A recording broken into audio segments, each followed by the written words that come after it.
Hello and welcome to a special foreign policy virtual dialogue on empowering leaders for a global future. My name is Ravi Agrawal and I'm the editor-in-chief of Foreign Policy. It's my pleasure to be your host for the next hour. So we all know that education is so important in shaping future leaders, but the reality is that systems of education need to be broadened to support discovery and lifelong learning. I have a terrific lineup of experts and practitioners today to talk to us through these issues, including a university president, one of the world's leading earth scientists, a refugee from Somalia who's now a leading activist and educator, and many more inspiring and diverse voices. And throughout these discussions, we'll be distilling ideas and solutions for how to advance meaningful action on improving education. We're pleased to host today's event in partnership with Arizona State University. A big thank you for their support. For 6 consecutive years, the US News and World Report has ranked ASU America's most innovative university, ahead of the likes of Stanford and MIT. ASU also ranks #1 for its impact on the UN Social Development Goals. So we're excited to hear from several ASU leaders on the efforts they're undertaking to really transform the way we think about not only the content, but also the delivery of education. We'll get started in a minute, but first, some housekeeping notes. We want to hear from you, so we've reserved a portion of this event for questions from our global audience. Write us. If you're on Zoom, click on the Q&A button and submit your questions. Tell us your name, where you're writing from, and be sure to direct your questions at a particular speaker. If you're joining us on the phone or via live stream or on LinkedIn, Vimeo, or YouTube, you can email us your questions. The address for that is events@foreignpolicy.com. Hashtags, we're using Global Futures Education today. Use them, tweet away, and let's get a conversation started. Okay, so here we go. First up, I have a message from someone very important to ASU, Julianne Wrigley, the president and CEO of Wrigley Investments. She's a pioneer for her philanthropic work in environmental sustainability well before the term became a buzzword, and also for her work in healthcare and education. I had a chance to chat with her in preparation for this event and on the occasion of the launch of the new Julianne Wrigley Global Futures Laboratory at Arizona State University. Let's listen in to a snippet of the discussion we had. I began by asking her why she supported the establishment of the Global Institute of Sustainability at ASU all the way back in 2004. Listen in.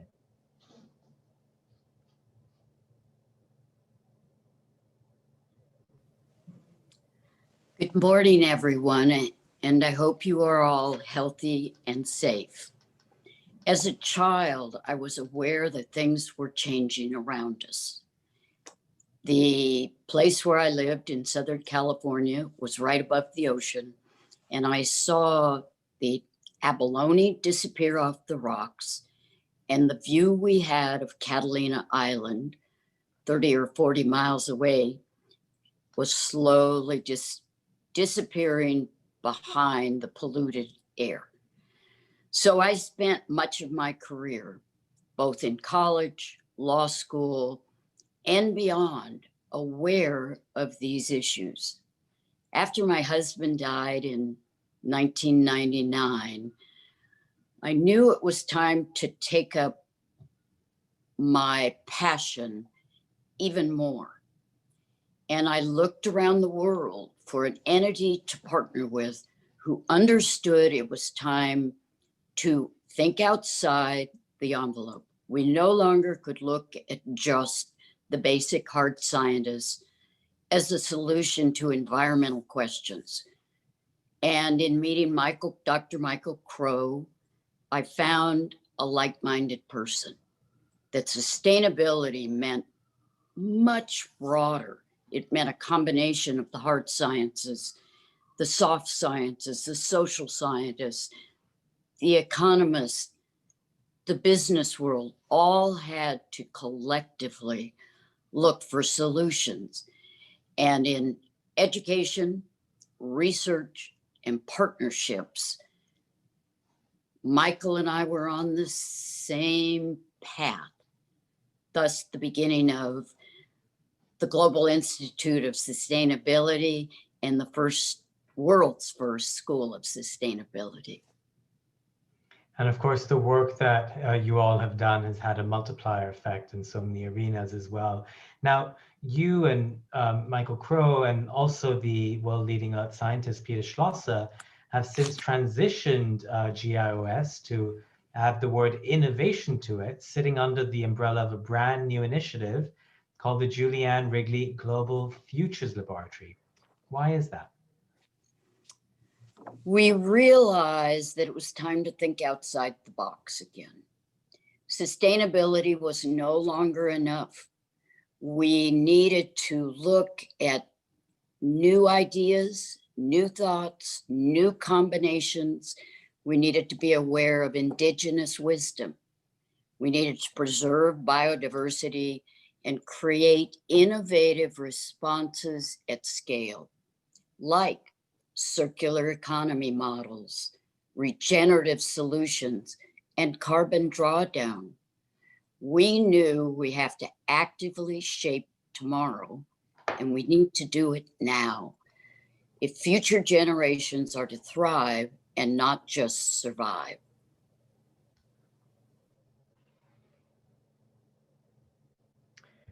And that was the inspiring Julianne Wrigley there. Thank you to her for that conversation and also all of her support, not only to ASU, but to many other endeavors in the United States and around the world. Okay, let's get started with our discussions. We have, as I said, a great lineup of speakers. Later this hour, I'm going to have a one-on-one conversation with Michael Crow, the president of ASU, about everything from redesigning universities to the future of online learning. Amanda Ellis, the former New Zealand ambassador to the UN, is going to lead a discussion with Olani Wilhelm of Conservation International and Sandra Oghiambo of the United Nations Global Compact. Another great conversation I'm looking forward to. All of that's ahead later this hour, but for now, I'm excited to welcome our first set of speakers who will talk about ways in which we can and should reimagine education to adapt to the challenges as well as the opportunities of the future. So let's bring them in.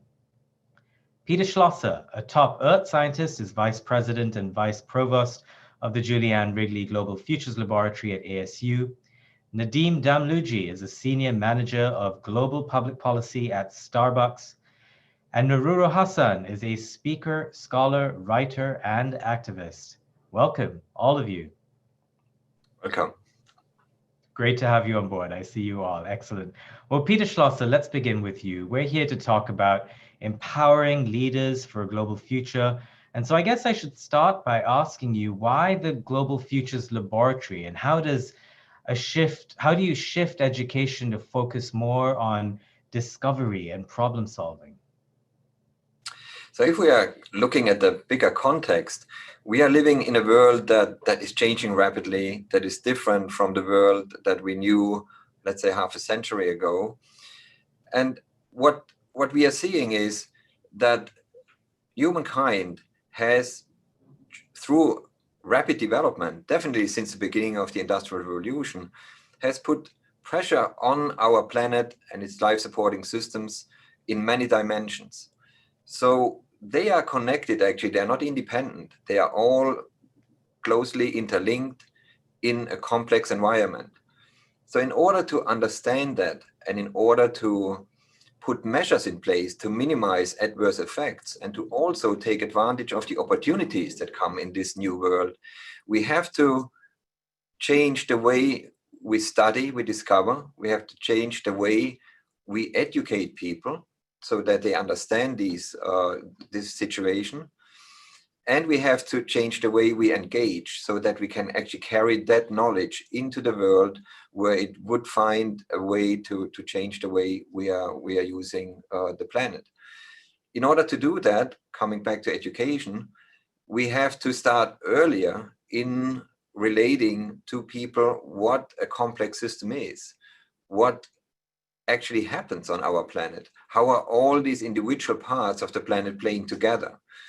We have to make sure that discovery new facts are fed very quickly into the learning space, and that this learning space is starting earlier in life and will continue to later in life. We don't have one career in general anymore. We have several of them, have several jobs.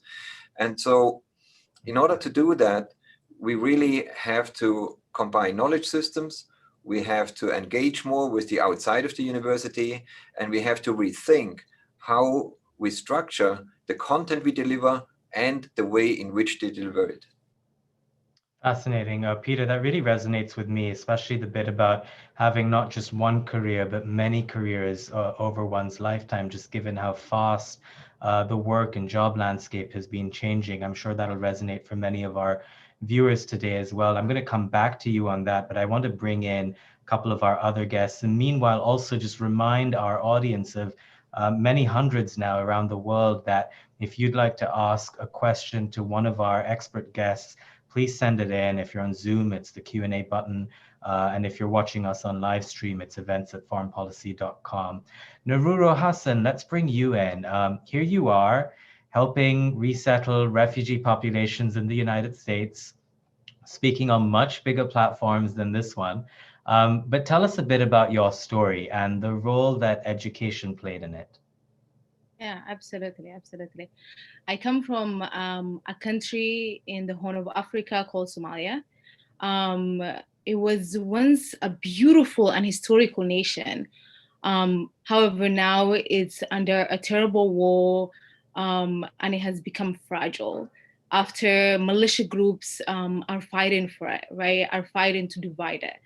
And after many years in the battlefield with bombs, with our houses being rubble, we had to make the hard decision to move from our nation, our beloved nation, into a refugee camp.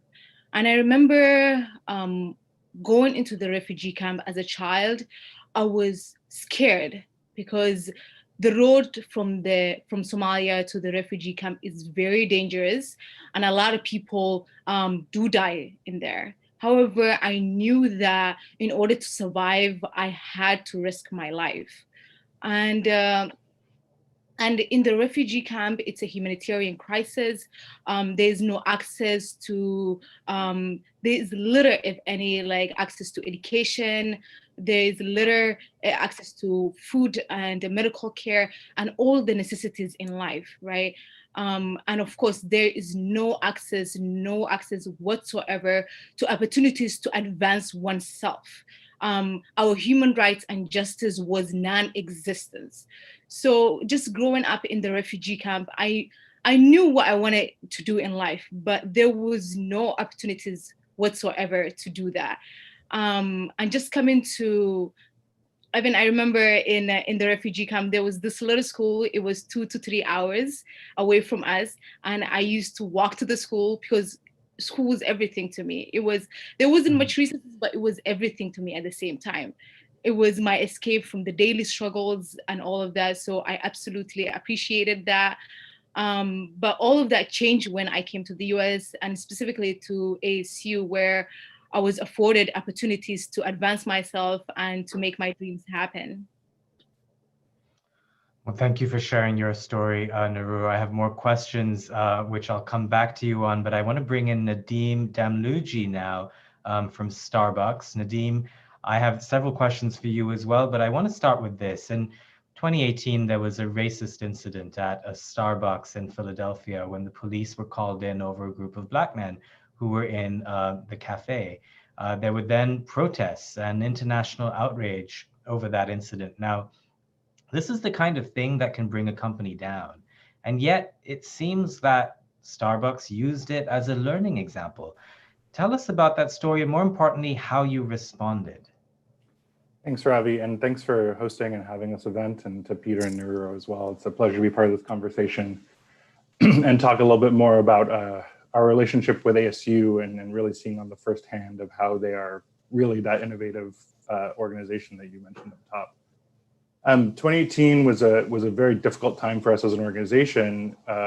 As a company, we have, our mission value to inspire and nurture the human spirit, one person, one cup, one neighborhood at a time. And under that, a real core value of that is the concept of creating a welcoming third space where everyone is welcome in the company, in our cafes. So to see that event unfold and to realize that how those customers were treated was so disparate from where our mission and values were, became a real moment for us to reground ourselves through the spirit of education. What we did initially is we realized that we won't have all the answers internally, so we started talking to our external partners. We started, part of the work I lead for the company is working with our external stakeholders like civil rights groups and human rights groups as well through the policy office. And it was a real opportunity to ground ourselves and say, what are we doing right and what are we doing wrong and where did we go astray here? And where can we reground our partners, our employees who are on the front lines, to make sure they have the tools to guide a welcoming third space in the 21st century. So I'm sure we'll get into it more, but a lot of that work, we shut down our stores for a day to have a real conversation grounded in bias and the history of public accommodation and the African-American experience, and really kind of have that moment as a reconnection to those mission and values of ours. But then more broadly, over the last few years, we've been on a journey with external groups, including former Attorney General Eric Holder, to conduct a comprehensive civil rights assessment of the company, including where we have areas for growth in our policies and our practices. And then most importantly for this conversation with ASU, to think about how we can re-envision bias training. I was thinking about Peter's remarks earlier about rethinking not only the content, but how we deliver it in a way that can foster conversations around bias for our frontline employees and those in our corporate office as well. Sure. I'm going to come back to you for more on that, but let's bring Peter back in. Peter, I'm curious for your reaction to Nadim's story. And also, I guess on that topic, I know that you've mentioned in the past that learning in the future is going to become so different from the way that it is now. Tell us a bit more about that.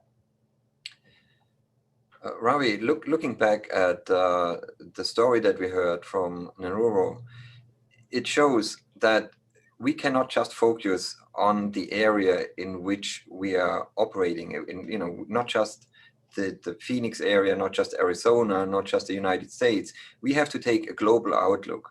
We have to see what the conditions are, what the different cultures mean for the learning space, and how we can really be a global university that embraces all the different needs in different parts of the world. And Nanuro gave us a great example of how that actually can lead to a success.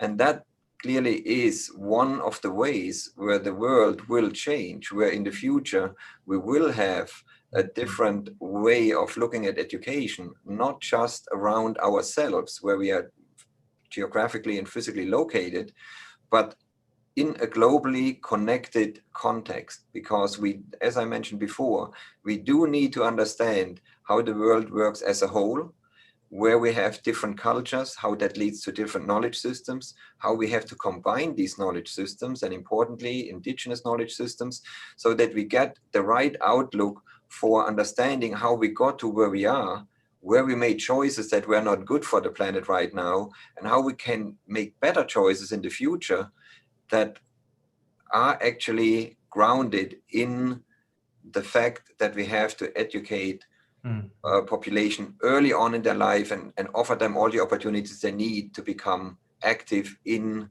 changing the way we move into the future.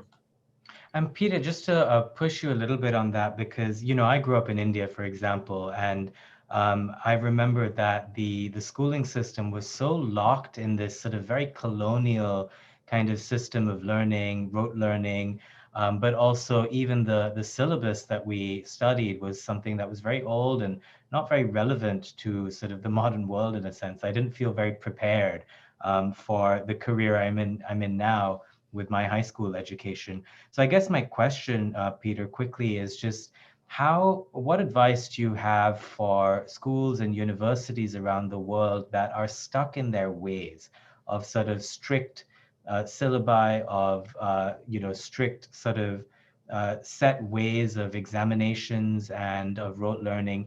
what's your advice to them on evolving? A clear path forward has to include a way that is different in the sense that we should not focus on learning by discipline. Of course, we have to understand math, economics, we have to understand history and things like that. But we have to approach that by themes, by what is really happening around the world, what kind of knowledge do we need, and that really transcends individual disciplines. So I encourage not just universities and colleges, but actually also high schools, and this goes to pre-K and post-college education, to look at knowledge acquisition more by the need of the kind of knowledge we need, and then draw from different disciplines to assemble that set of knowledge so that we really can address the more and more complex issues that we have to be able to navigate. Sure, that makes sense. Let me bring Nadeem back in. Nadeem, as you were saying, you know, especially with your Starbucks' partnership with ASU, it's not just reacting to crises is not just about being reactive, but it's also about being proactive. I know you have the Greener Apron program, which is having a real community impact, and the anti-bias curriculum that you mentioned. We're running out of time a little bit, but just tell us a bit more about the ways one can be proactive with these things for future learning for an organization as big as yours. Definitely. Thank you, Ravi. Our relationship with ASU started our strategic partnership in 2014 with the concept that everyone deserves opportunity to earn a college degree, including our partners in the front lines. So we started the College Achievement Program, which gives you access to the ASU degree debt-free if you work 20 hours or more with no obligation to stay with the company. Where that work really continued through the lens that which Peter was speaking is thinking that this is really high quality education that partners who are in the four-year program are getting, but how do we actually break down that barrier for more global access to the same quality of education provided by ASU? And that's where we launched the Starbucks Global Academy in 2017, so 3 years after that we launched the College Achievement Program. And the concept of SGA, the Starbucks Global Academy, is how do we create different tracks of learning? So we have English language learning, personal growth and development, pathways to advanced education, and then really this fourth track, this global social impact track, where we can create high quality education that anyone can access around the world, and beyond our own company as well, have it be completely open sourced. So through that, to your point, we've looked at some of the areas where we could be proactive and address real kind of the issues of our times through that social impact work that mirrors what we're doing as a corporation. Greener Apron is a key example of that, where we've taken a topic like climate change, where we wanted to really help our partners in the field understand it. And we're able to create a hybrid course that takes the best learning from ASU on the science behind climate change, but then also gives partners in the front line opportunities to understand how they can be involved in their local community and be more involved in addressing climate change on the ground level. Fascinating. I would love to keep going with the three of you, but I'm being told that we are out of time. On the bright side, I'm going to bring you back at the end of this discussion for Q&A from our audience. So thank you to the three of you, Peter Schlosser, Naruro Hassan, and Nadeem Damluji. We have lots more ahead. As I mentioned, I'll be interviewing ASU President Michael Crow later this hour. But first, the wonderful Amanda Ellis. She's a former New Zealand ambassador to the United Nations and is now the Director of Global Partnerships at ASU's Julianne Wrigley Global Futures Laboratory. She has a great session to introduce to us. Amanda, over to you. Thank you, Ravi. And I'm delighted to welcome Sandra Oghiambo, CEO of the United Nations Global Compact, which is the world's premier network of over 13,000 private sector companies, and Olani Wilhelm, Senior Vice President of Conservation International, one of the world's leading environmental nonprofits. Sandra and Olani, can you please unmute and come on video? And question one is going to be for Sandra. This week marks the 5th anniversary of the Paris Agreement of 195 countries who all committed to reversing climate change. So we are thrilled to collaborate with you, Sandra, on the UN Global Compact virtual summit very recently to look at this important issue and at the SDGs. So please tell us more about how the Compact is engaging business to address the climate crisis. Amanda, great to meet you, and thank you so much for having me here. The climate crisis has been one that has been ongoing for a long time. I know that in the last, 6 to 8 months, the whole world's focus has been trained on COVID because it certainly has been very important. But even before COVID, world's temperatures were rising at a trajectory much faster than anticipated. And we know that with that comes a very unsustainable future. So, we hope that governments coming together, this Saturday, as you said, for the Climate Ambition Summit, which marks the 5-year anniversary of the Paris Climate Agreement, will really re-energize momentum around all stakeholders taking firm action on climate. At the Global Compact, we've rallied businesses to focus their business operations and business supply chains on truly addressing a climate stable future. We believe that it's very important to set robust and coherent targets which are grounded in science and practical action to make sure that we can help deliver the transformation that we need.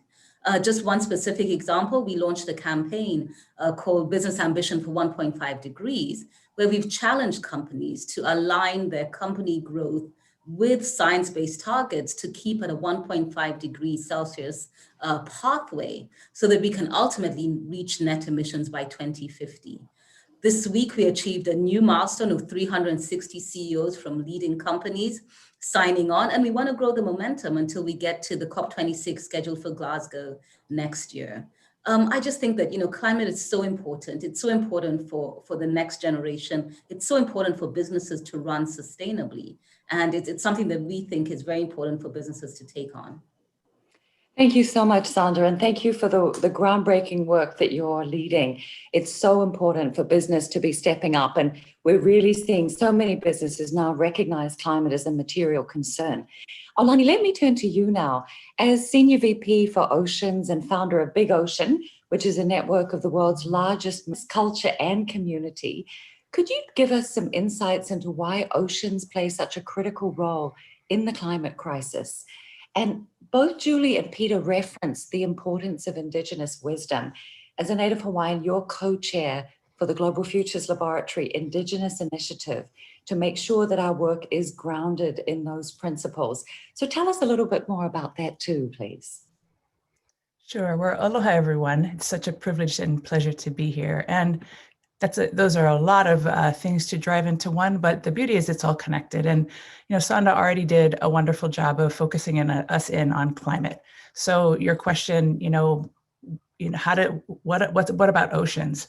I think what's important and what, many people don't have as top of mind is the ocean actually drives all living systems on Earth. So the climate changes that Sandra's referencing that we're now experiencing on land, because we don't live under the sea, are really because the changes already happened underwater, right? The ocean has already changed. And what we're seeing are really the cascade effects from the combinations of warming, of sea level rise, of increase of acidity in the ocean, and the cascade effects that has on the food web and on really the functioning of the ocean. And that we are now seeing in our daily lives.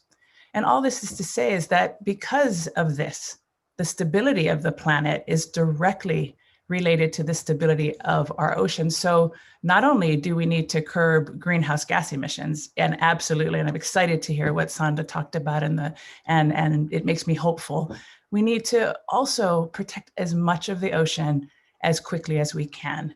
Science actually confirms for us that we need at least 30% to have a fighting chance at that resilience and stability. So we have to do that. And the issues are too big to solve alone. I think, this conversation right here is just testament to that, the importance of business, of policy, of governments, of the NGO sector to come together and really realize how linked all of these things that were just talked about, equity, right, are what's happening to the environment, and how do we make sure we take care of human health are all connected. And if we've learned nothing under COVID, I think that's really important. So switching to your question about kind of Indigenous knowledge and wisdom, Thank you for that question, and thank you to ASU for putting such a focus, and that's been a wonderful part of our partnership. And indigenous knowledge systems, it's really the practices, the long-term observation, the data, and the wisdom really that generates are proven over millennia. But it's important, and I really want to underscore that indigenous knowledge can't exist without people and without the very nature that knowledge and that wisdom was created upon, right? And we can't disassociate those. We can't grab indigenous knowledge and kind of plug it in to data sets like we can do with Western science. It's a practice. It's a practice of the values of that and that knowledge that has been generated over time. That's actually what works, and you can't disassociate from the people. So there's so much more I could say, but one other piece is that the evidence of why that works is that we know now that the best of what's left on the planet, the protected areas, in terms of ecosystems and biodiversity, is held in less than 25% of the remaining land on the planet. And that land is actually in the hands of communities, whether they be local communities or indigenous communities, that are still living in close proximity for it. Seems like a pretty good model, and one that we should be investing in more and more. Thank you. Thank you, Olani. Such wonderful points. And the fact that everything is interconnected. You mentioned equity too, and today is International Human Rights Day, December 10. Yet here we are in 2020 and not a single country has achieved full gender equality. And Sandra, I know that this is particularly close to your heart, and you've pointed out that gender equality is intrinsically linked to all of the Sustainable Development Goals. So we're thrilled that we're partnering together on a range of initiatives to level the playing field for women in business, including the We Empower UN SDG Challenge for Women Entrepreneurs and Target Gender Equality. Tell us more about what's planned for 2021.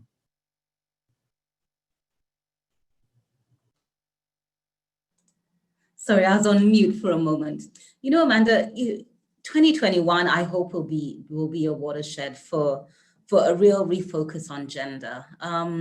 Gender is critical to all of the SDGs, and we certainly can never make progress leaving one gender behind.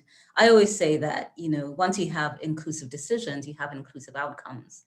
And it's really important to be able to have both genders at the table to address what these fundamental challenges are. A lot of them are long-term systemic challenges, a lot of them are historical, cultural, but a lot of them are very practical things that we just need to make shifts on. And that's where programs like Target Gender Equality help by just shining a light on really what some practical things that businesses need to do to address these fundamental challenges. So Target Gender Equality is based on the Women's Empowerment Principles, or draws from the Women's Empowerment Principles that we developed jointly with the UN Women, to just look at ways in which, looking through the lens of the marketplace, the workplace, and the community, we can implement interventions that will aim to shift that dynamic. Data shows over time that inclusive business does have great gains, not only just for business, but for community and the broader society. Research has shown that where women are represented in business leadership, businesses perform better, business decisions are better, they're more sustainable, and actually shows that there's better financial importance, which really does make sense. Why leave half of the world behind to try and drive, important things ahead?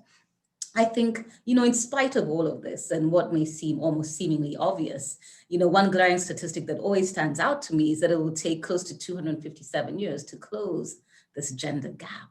And it really calls for a sense of urgency around what we do. So again, in terms of what we've done at the Global Compact, and we continue to do, is to rally businesses to sign on to principles, to take firm action, to speak about gender equality, because often we don't speak about these inequalities enough. We tend to focus perhaps on women in political leadership or women in economic leadership, but the fundamentals around gender empowerment actually start in the home.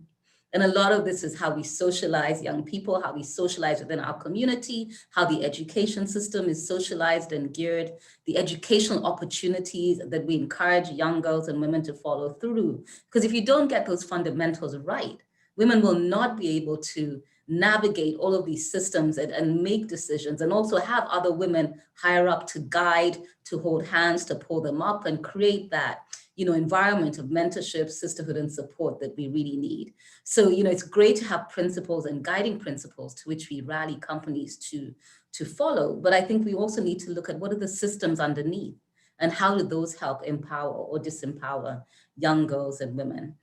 We're pleased to partner on Target Gender Equality. As you said, we're currently running in 19 countries. We have over 300 companies, but we can do more. We certainly can, and we will do more for 2021.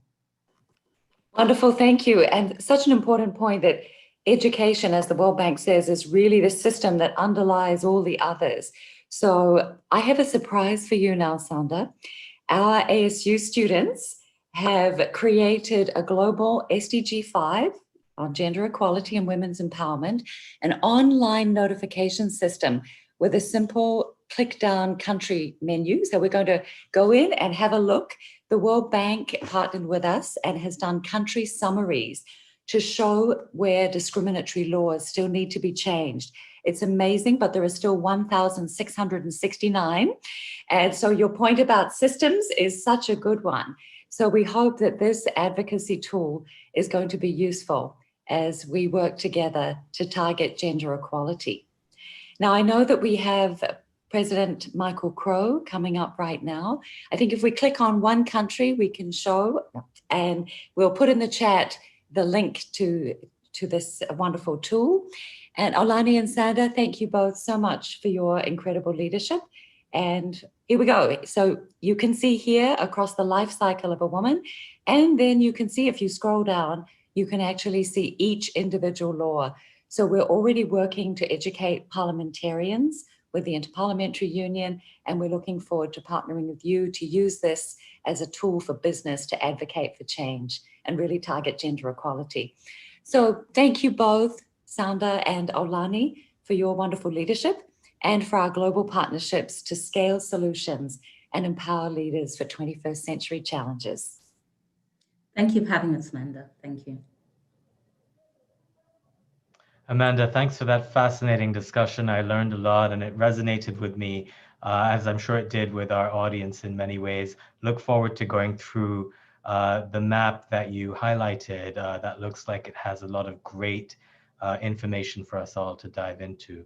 I want to remind our viewers around the world that you can send in questions. We'd love to take them and put them to our experts at the end of this conversation, around about 15 minutes from now. So that is the Q&A button on Zoom and also events@foreignpolicy.com. Okay, up next, as promised, I want to bring in Dr. Michael Crow. He became the 16th president of Arizona State University in 2002 and has since spearheaded ASU's transformation into one of the world's best public metropolitan research universities with some 25 transdisciplinary schools, including, of course, the Julianne Wrigley Global Institute of Sustainability. Dr. Crow, welcome. Hey, Ravi, how are you? Nice to see you. Very good, thanks. Thanks for joining us. Thanks for making time. Sure. So I thought I'd begin by asking you a question around your book, The Fifth Wave, in which you argue that universities need to be comprehensively redesigned in order to educate millions of qualified students. Can you give us a sense of what that means, if you can unpack that idea a bit for us?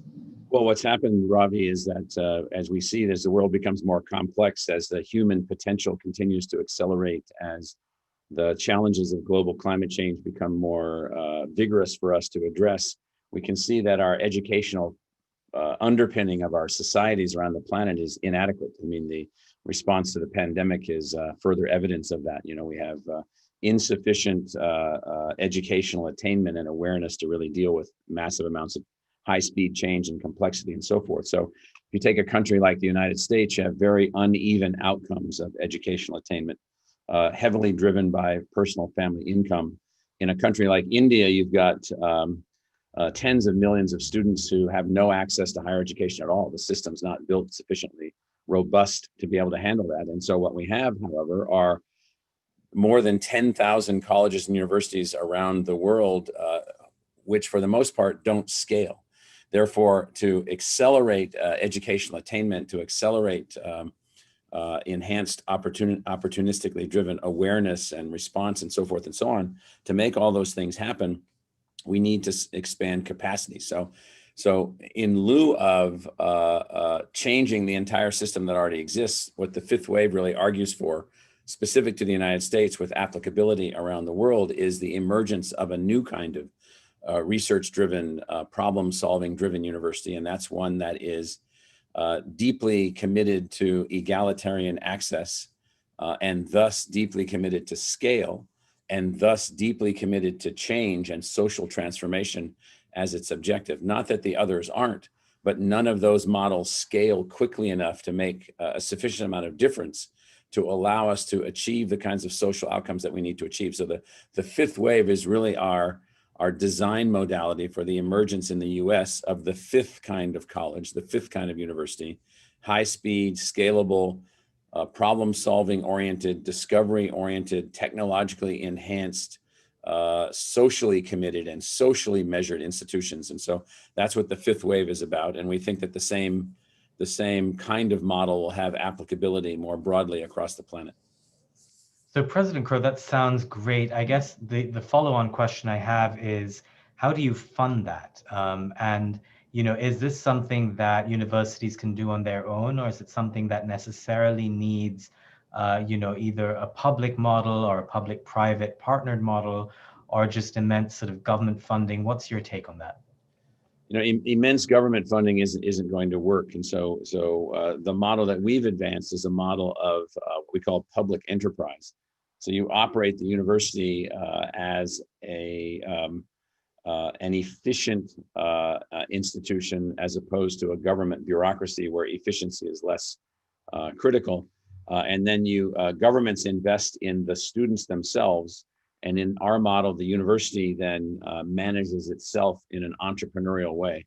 And that's by scale, allows you to acquire resources, but not the classic public school model of each student supported to go to a government supported bureaucratic university, because it turns out that those universities are, for the most part, insufficiently quick to be adaptive enough to the kinds of challenges that we're facing. And so I would argue, just to throw this on the table, that one of the reasons that we're having the kinds of problems that we're having relative to insufficient response to global climate change adaptation needs is that universities themselves are slow, cumbersome machines that just can't respond quickly enough to either change the people output or the knowledge output in any way meaningfully impactful for the scale of the challenges that we face. And so the government model doesn't work by itself. I agree, and I think this year with the pandemic is highlighting what you're saying even more. I'm curious about, on the one hand, you are, I guess what we're talking about here is higher education, but at what point sort of we also need to think about early childhood education in high schools, and I guess given not just in the United States but around the world, how poor early childhood learning outcomes can be. If the same models that you're describing apply to sort of fixing those, and if not, what universities can do at a later stage to help students who were left behind earlier in their life. Yeah, well, maybe 2 or 3 responses to that. So first is to view the preschool phase, the family phase, the child rearing phase as a moment in which humans have got to be prepared for the culture that they're a part of, but also for this rapidly changing and evolving world. And then they go off to elementary and secondary education, at least using the terms that we use in the US. That's to now prepare a learner. And what we haven't done is we haven't modernized our thinking here. We think that we're done at age 16, 17, or 18, when in fact we're only beginning. And then you move on to then post-secondary, or what we call universal education across a person's life. And one of the errors that we've made in the design of our educational systems is that we've segmented all of these processes, built walls and barriers between them, and then we have step function thresholds to move between them. Well, you're not good enough to go to university, so you need to do this, or you have to do this, or you have to do that. So one of the things that we have included in our designs is the ability to move and be engaged with families and communities and neighborhoods, and then to be engaged in K-12 activities. And so does the model have applicability more broadly across the educational spectrum? The answer is yes. And then to the last question that you asked on, let's say that the system doesn't have the person prepared for the demands of the 21st century economy, can you come back in and help a person to attain the learning assets that they need? And the answer is yes, completely. But you have to devote yourself to the ability to project your learning assets out to anyone, anywhere, any scale, anytime. And that's something that we focused on with technology. Sure. Speaking of technology, I mean, you've written a fair bit about radical access, entrepreneurial partnerships. I'm curious about your take on online education, MOOCs. What does a successful online education look like, and where is the movement of MOOCs headed? You know, what's interesting, so first let me say that the best online education is that which is grounded in a core faculty member who has face-to-face students, is involved in some kind of scholarship, is fully aware of where the field is going, and is technologically enhanced by tools.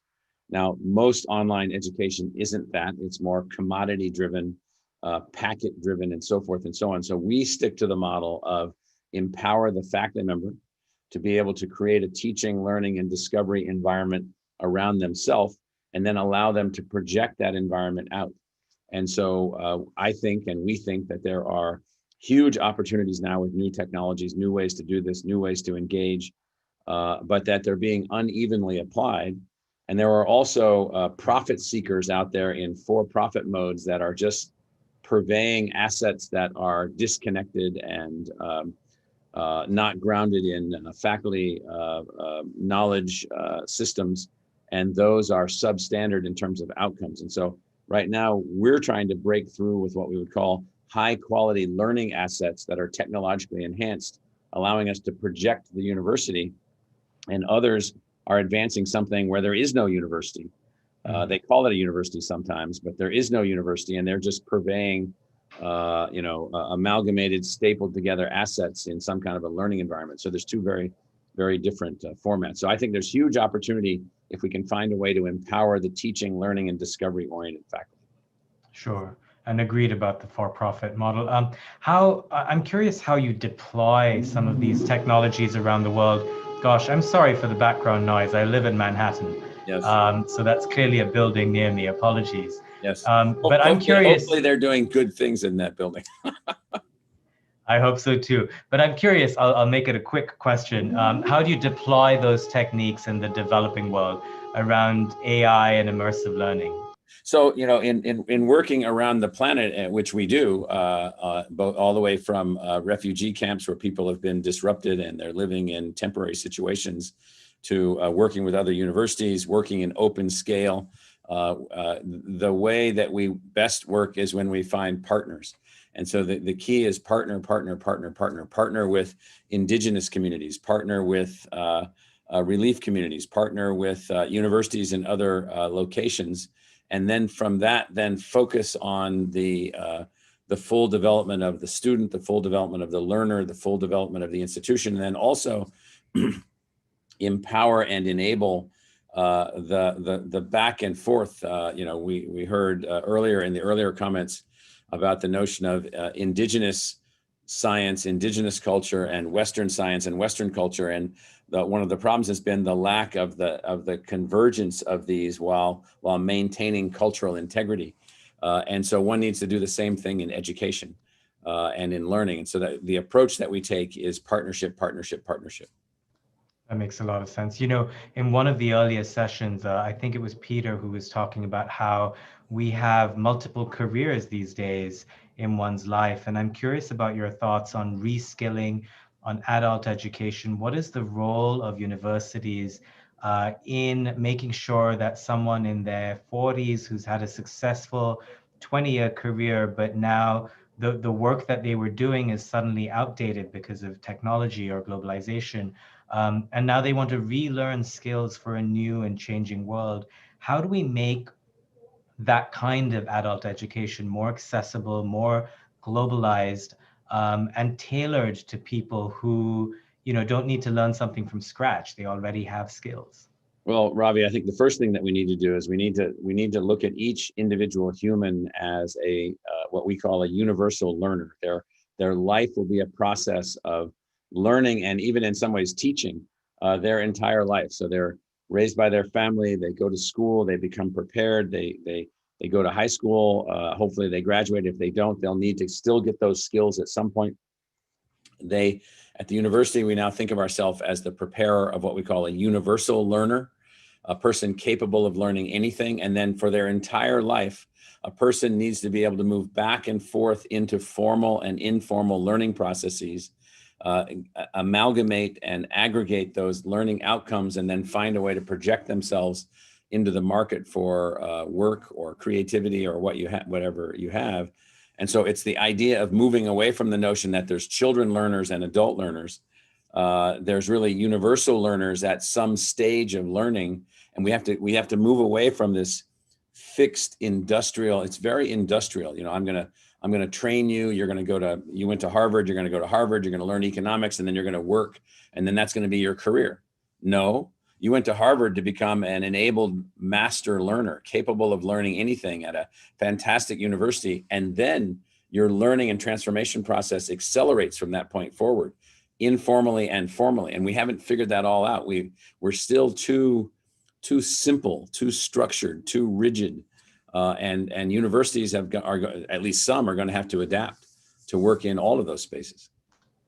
Indeed. We're almost out of time. I just want to flag a couple of viewer questions. One is from Subhanu Kanal. His question is to you. He says, Alvin Toffler's book, The Third Wave, predicted a lot of the changes that we see today. He's wondering how your concept of the fifth wave is different from Alvin's. I have to confess, I'm not familiar with that book, so I can't speak to it. And another one of our attendees, you have it behind you, is that right? I have the analysis aftershock right behind me, yes. Oh, excellent. Okay. And another one of our viewers asks how your fifth wave model university would help combat inequity in educational attainment. A lot of things there, but maybe some quick thoughts from you. Yeah, quick thoughts. So on the third wave from Toffler, that was a monumental book. I read that book decades ago. All the books that followed, and the book I was looking at behind my shoulder is called Aftershock, which really looked at what's really happened. And so what Alvin was really talking about was all the forces that are driving the world into accelerated changes, waves and waves and waves of changes. The fifth wave book that I've written, it's the fifth wave of change in American higher education. 4 different types of institutions that have evolved in the United States: colonial colleges, now called Williams and Amherst and so forth. Harvard used to be one. Harvard's now a research university. Second wave, state colleges, public colleges. Third wave, the land-grant universities. Fourth wave, the research universities. And the fifth wave, which then segues into the inequity question, is this scalable, service-oriented, socially driven institution. The measurement of the success of the fifth wave university is social change, economic transformation, cultural progress. That's the measurement of the success of the institution. So the fifth wave institutions are designed to attack inequity. Their purpose is to be egalitarian in the democracy, to be empowering, to find pathways into college, to not measure themselves based on the way some schools measure themselves, which is, I'm a better school. I used to be at Columbia on the faculty. Columbia is better than Princeton because we admitted fewer people as a percentage of those that applied. That's too simple of a model, and the fifth wave is meant to move past that. So it's definitely meant to attack inequities. Excellent answer. I'm afraid we're out of time. Michael Crow, president of Arizona State University. Real pleasure to chat with you. Thank you for your time. Thank you, Ravi. Okay, I think it's time now to bring back all of our previous guests so we can put some of our audience questions to them. So let's welcome back Amanda Ellis, Peter Schlosser, Nadeem Damulji, Naruro Hassan, Olani Wilhelm, Sandra Oghiambo. Please do rejoin us, all of you. Thank you so much, all of you, for your wonderful insights so far. I'd like to put the first audience question to Naruro. Naruro, and I didn't get to ask you enough of my own questions at the start, so my apologies for that. But this is a question from Michael Sullivan. And he wants to ask you how technology gaps in refugee education, your take on those gaps and how that can affect academic achievement. He goes on to say, it seems that even resettled refugees are impacted by a lack of Wi-Fi and quality computer access. Naruro? Absolutely, absolutely. So as refugees, when we leave the war-torn nation and when we leave the refugee camp, that doesn't mean that our struggles end. In nations such as the US, in European nations, there is new struggles that we face here as well, right? Our class, we come with no wealth whatsoever, zero wealth. So the internet connection and just having resources is something that is not afforded to us, right? I remember when I was applying to ASU, my decision was if I did not get scholarship, I would not be going to university. That was just out of my capacity, right?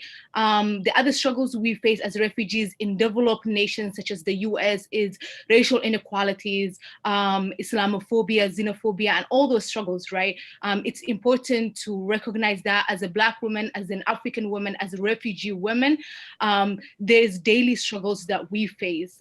So it's like class struggles as well, class inequalities where we do not have internet connection and just nations that you do not grow up in. So it's we have to start from zero, and a lot of us usually do not get those access. Yeah. Thank you, Naruro. Let me bring Ravi, in Nadeem. Yeah, go ahead, Amanda. Just before, I just wanted to say we've had a couple of other questions in the chat, and there is a wonderful initiative which Naruro has been part of at ASU called Education for Humanity, which actually provides education in refugee camps. There's also a great initiative called Solar Spell, which again Naruro has been part of, which helps provide a solar online learning library for the 1 billion people around the world that don't have access to the internet. So we had a question in the chat about, well, we still need to educate Americans. How can we really be focusing on the world? The wonderful answer to that is that with technology, it can be both and. So thank you for all the work you're doing, Naruro. Ravi, back to you. Thanks, Amanda. That's great context to add. Really good to have that. I have a question now for Peter Schlosser, and this one is from Subhanu Kanal in Kathmandu, Nepal. Peter, and Subhanu's question is to ask you to provide examples of specific programs and models that ASU has adopted in order to revolutionize its approach to suit the needs of contemporary and future challenges and opportunities in education. Peter? Thank you, Ravi. Some of the answer actually was provided by Michael Crow, who laid out how we have to project ourselves into society. And more specifically, the example that Amanda brought with Solar Spell is actually, I think it's a great way to take knowledge packaged in a technology that can be ported, that doesn't need the internet, into areas where otherwise there wouldn't be a way to have access to education. And along these lines, and we heard from Nadeem about our programs with Starbucks, which are also globally, the architecture is global and is adapted to the needs in different parts of the world. So there's a whole variety of these programs, and unfortunately time is too short to go into too many of them, but I hope that the ones that I provided gave an impression of the many fronts on which we are working to achieve that goal. Time really is too short, and we've packed in so much into this 1-hour discussion. I do need to end it, but before I end, I just want to go back to Naruro again, because now several people have mentioned Solar Spell, and I don't know if we've explained properly to our viewers what exactly it is. So Naruro, can you tell us a little bit more about what that is, how it works? Absolutely, absolutely. Solar Spell is the program I wish I had growing up in the refugee camps. Solar Spell is serving the 50% of the world that do not have internet connection. So Solar Spell is a digital library, solar-powered educational tool where the educational tool is localized to individuals, and with infrastructure challenges, it goes beyond that. So it's something that does not need the internet, it does not need electricity, and it has the library with all the information that people need to be educationally informed. Fascinating. Well, I hope everyone watching is able to Google that and learn a bit more about that and many of the other smart and insightful things that we've been talking about today. I'm afraid I have to end it there. What a fascinating conversation. Thank you again to our distinguished speakers. Really appreciate you spending time with us this morning. And thank you for sharing your expertise and all the inspiring work all of you do. Thanks again to ASU for co-hosting this program. I apologize again for some of the background noise here. I do live in Manhattan, so I'm held hostage to this city's vibrant constructions. But thanks to you as well, our audience. It's a real pleasure to have such an engaged and thoughtful audience tuning into our virtual dialogues. We really cherish the ability to convene virtually and bring all of you together in these truly global gatherings and people who are experts, leaders, and influencers in their respective fields. Thank you to all of you. Join us again next week as we conclude our 2020 program with an important discussion about lessons learned from peace building and recovery from community-driven initiatives across Africa. This event will launch the release of a new study by FP Analytics on the key drivers of economic and social resilience within African communities amid the pandemic. Do check it out. More information on this and other programs at foreignpolicy.com/events. Again, apologies for the noise. That's it from me. I'm Ravi Agrawal, Editor-in-Chief of Foreign Policy Magazine. It's been my pleasure to be with you this hour. Stay safe, stay well, and please stay in touch.